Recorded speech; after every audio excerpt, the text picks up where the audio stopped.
क्या सच में एस्ट्रोलॉजी किसी की किस्मत बदल सकती है? क्योंकि एक्टर जैकी श्रॉफ ने अपने एक पॉडकास्ट में एक बहुत ही सरप्राइजिंग बात शेयर की। एस्ट्रोलॉजी में बिलीव करते थे। मेरे डैडी एस्ट्रोलॉजर थे, दैट्स व्हाई। और उन्होंने कहा भी कि मैं एक्टर बनूंगा।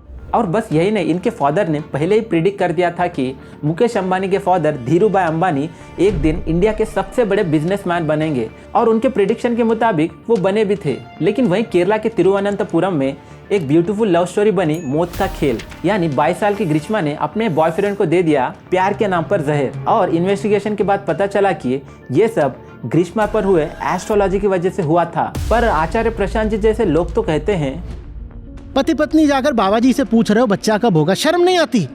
इसीलिए क्या किसी का फ्यूचर प्रिडिक्ट करना, किसी का भविष्य बताना क्या वाकई में मुमकिन है, या ये बस एक कोइंसिडेंस है? लेकिन दोस्तों, अगर कोई मानता है कि एस्ट्रोलॉजी सिर्फ एक अंधविश्वास है, तो फिर 20,000 करोड़ की ग्लोबल एस्ट्रोलॉजी इंडस्ट्री चल कैसे रहा है? और बस यही नहीं, आगे आने वाले सिर्फ 5-6 सालों में ही एस्ट्रोलॉजी इंडस्ट्री 1.5 लाख करोड़ से भी ज़्यादा बढ़ने वाली है। तो क्या इसके पीछे साइंस छुपा है, या ये एक बड़ा स्कैम है? आपको क्या लगता है? हाय दोस्तों, मैं हूं राहुल, और आज आप खुद दूसरों से कहोगे इस वीडियो देखने के बाद कि एस्ट्रोलॉजी और एस्ट्रोटॉक जैसे ऐप, इन सब में आखिर कितनी सच्चाई है। साथ ही एस्ट्रोलॉजी एंशिएंट प्रैक्टिस है या इसका कोई रियल साइंटिफिक बेस भी है? तो बिना देरी के आइए जानते हैं।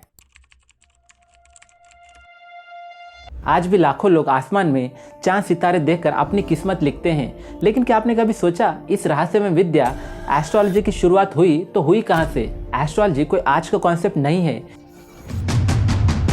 इसकी शुरुआत आज से 5000 साल पहले बेबीलोनियन सिविलाइजेशन से हुई थी। तब लोग प्लैनेट्स और स्टार्स को देखकर फार्मिंग और वेदर प्रेडिक्ट करते थे।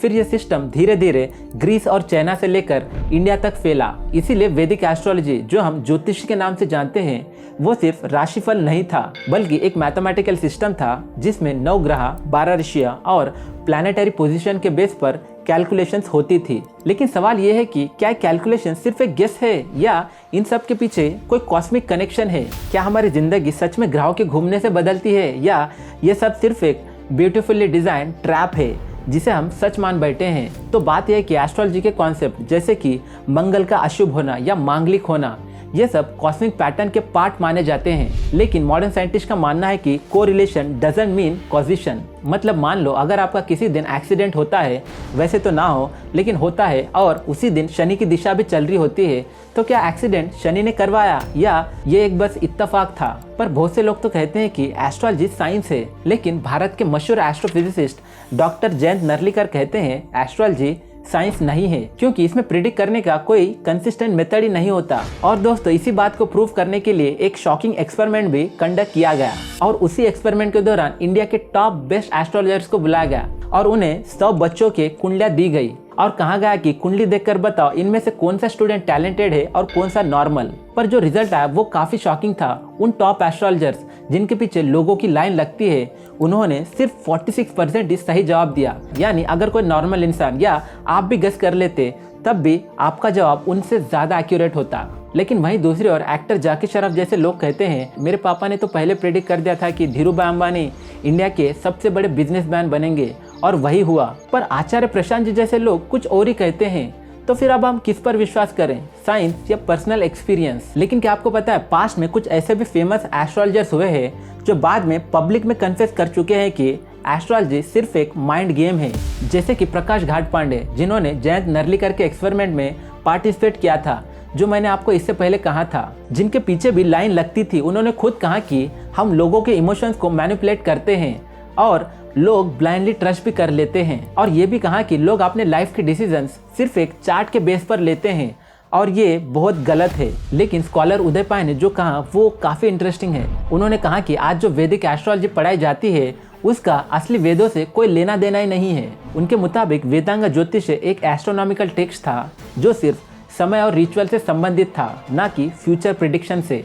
उदय पाय का मानना है कि कुंडली मिलाना और भविष्य बताना एक बड़ा मजाक है, एक ऐसा झूठ जो हजारों साल बाद बनाया गया है, वो भी वेदों के नाम पर। इसीलिए साइंस क्या कहता है वो सबसे ज्यादा मैटर करना चाहिए। और साइंस ने खुद क्लेम किया है कि एस्ट्रोलॉजी काम करती है एक फेमस प्रिंसिपल पर, जो है बार्नन इफेक्ट। मतलब अगर आप कोई एक जनरल स्टेटमेंट ले लो जो सब पर लागू होता है और वो पर्सनल भी लगता है, एग्जाम्पल, जैसे कोई तुम्हारा हाथ देखकर कहे तुम सेंसिटिव हो पर कभी स्ट्रांग भी हो जाते हो, तुम्हारा दिल बहुत नरम है पर जब वक्त आता है तब तुम अपने आप को मजबूत बना लेते हो, या तुम दूसरों की हेल्प करने में हमेशा रेडी रहते हो पर जब तुम्हें खुद ज़रूरत पड़ती है तब तुम अकेला फील करते हो। अब आप में से बहुत से लोगों को ये सुनते ही ऐसा लगेगा, अरे यार इसने तो सही कहा, लेकिन ये स्टेटमेंट सबके लिए कॉमन और रिलेटेबल होते हैं और इसे ही बार्नन इफेक्ट कहा जाता है। लेकिन इसी प्रिंसिपल को और भी क्लियरली समझने के लिए इस पर एक छोटा सा एक्सपेरिमेंट किया गया। साइकोलॉजी बेट्रॉन फोरोर ने 39 स्टूडेंट्स को एक पर्सनालिटी टेस्ट दिया। वो ये था कि सबको सेम हॉरोस्कोप दिया और कहा कि ये सिर्फ आपके लिए है।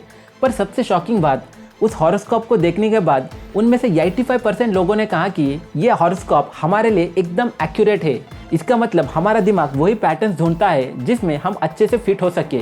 बस यही नहीं, साल 2018 में स्विट्जरलैंड के यूनिवर्सिटी ऑफ बर्न के साइंटिस्ट ने 4000 बर्थ चार्ट को एनालाइज किया और कहा कि 4000 बर्थ चार्ट्स में पर्सनालिटी और ज़ोडिएक साइन के बीच कोई भी स्ट्रॉन्ग कोरिलेशन नहीं है। लेकिन सरप्राइज ये है कि उन 4000 बर्थ चार्ट्स में कुछ माइक्रो पैटर्न जरूर मिले, जैसे कि सर्टेन मंथ्स में जन्मे लोग लीडरशिप क्वालिटीज में थोड़ा बहुत हाई स्कोर करते हैं। तो क्या ये भी एक इत्तेफाक है? लेकिन फिर भी लोग आज भी क्यों एस्ट्रोलॉजी में बिलीव करते हैं? आंसर सिंपल है, अनसर्टेनिटी। जब लाइफ धीरे धीरे हाथ से छूटने लगती है, हम किसी ना किसी चीज़ का कंट्रोल चाहते हैं और एस्ट्रोलॉजी हमें वो एक कंट्रोल, कंफर्ट और कॉन्फिडेंस देता है। और सोशल मीडिया ने इस ट्रेंड को और भी ज़्यादा बूस्ट किया है और आज भी लाखों लोग एस्ट्रोलॉजी ऐप यूज़ करते हैं अपना भविष्य जानने के लिए, जो खुद ऐप से एक ऐसा पैटर्न यूज़ करती है जो एआई और डेटा को मिला के आपको पर्सनलाइज प्रिडिक्शन देता है। इसीलिए मेरा मानना है कि अगर सब कुछ पहले से लिखा हुआ है, अगर सब कुछ पहले से तय है, तो फिर किसी को कुछ करने की क्या ही ज़रूरत, क्योंकि जो होना है वो तो होकर ही रहेगा। और वो क्या होगा हमें तो एस्ट्रोलॉजर्स बताएंगे, हमारा फ्यूचर कैसे होगा वो भी हमें एस्ट्रोलॉजर्स ही बताएंगे। लेकिन ऐसा कुछ भी नहीं होता। जो भी फ्यूचर में होता है वो प्रेजेंट के नतीजों से बुना जाता है और मुझे लगता है कि एस्ट्रोलॉजी जैसी चीज़ कुछ भी नहीं होती। लेकिन आपको क्या लगता है, प्लीज़ हमें कमेंट बॉक्स में ज़रूर बताना और हमारे चैनल को लाइक शेयर के साथ सब्सक्राइब ज़रूर करना। मिलते हैं नेक्स्ट वीडियो में। Until then, see you, bye bye.